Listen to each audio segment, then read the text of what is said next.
İki kurbağa.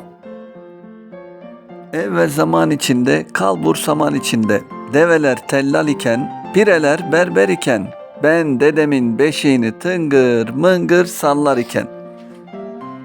Bir varmış bir yokmuş, derelerde kurbağa çokmuş.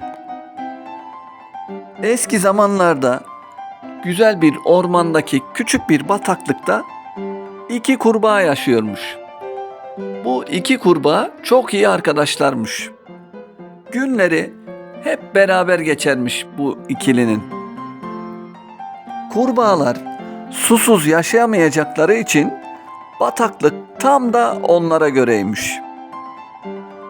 Bataklıkta hem bol bol yiyecek varmış hem de istedikleri kadar su. İkili arada bataklıktan çıkıp ormanda dolaşıyorlarmış. Birlikte güzel güzel eğlendikleri de oluyormuş iki kurbağanın. Eskilerin bir lafı vardır. Yaşa ki neler göresin. Kurbağalar da bir gün çok kötü bir şeyle karşılaşmışlar. Yaşadıkları bataklık kurumaya başlamış. Bir gün, iki gün derken artık bataklıkta hiç mi hiç su kalmamış. Bataklık kupkuru bir yere dönüşmüş.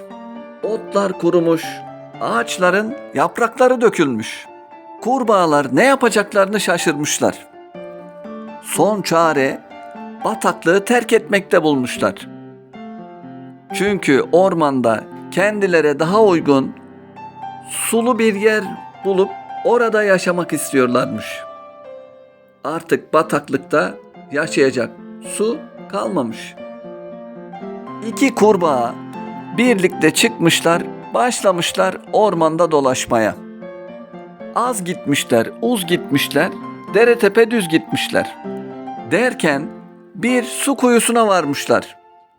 Su kuyusu ağzına kadar suyla doluymuş. Kurbağalar çok sevinmiş. Kurbağanın biri hemen diğerine şöyle demiş. Bak dostum, tam bize göre bir yer. Çok güzel. Hemen gel, bu kuyuya girelim, orada yaşamaya başlayalım demiş. Diğer kurbağa biraz temkinli bir şekilde düşündükten sonra dostuna şöyle seslenmiş. Hayır, olmaz. Peki bu kuyuda kuruyacak olursa nasıl çıkarız biz bunun içinden demiş.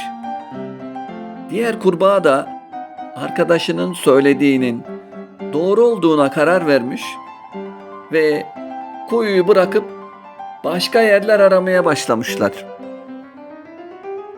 Gerçekten de kuyuda yaşamaya başlasalardı ve kuyunun suyu zamanla azalıp kurusaydı, kuyunun çok derin yerlerinde bir başlarına kalırlar, oradan da çıkamazlardı.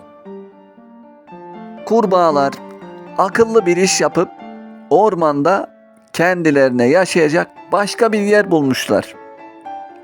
O günden sonra da yine hep birlikte yaşayıp günlerini gün etmişler. Siz de bir işe girişmeden önce çevrenizdekilerle oturup konuşun. Birlikte karar verdikten sonra ne yapacaksanız onu yapın. Bu masalımız da burada bitmiş. Gökten 3 elma düşmüş. Biri masalı dinleyenlere, biri iki kurbağaya, biri de masalı anlatana. Kanalıma abone olmak bedava. Lütfen kanalıma abone ol ve videoyu beğen.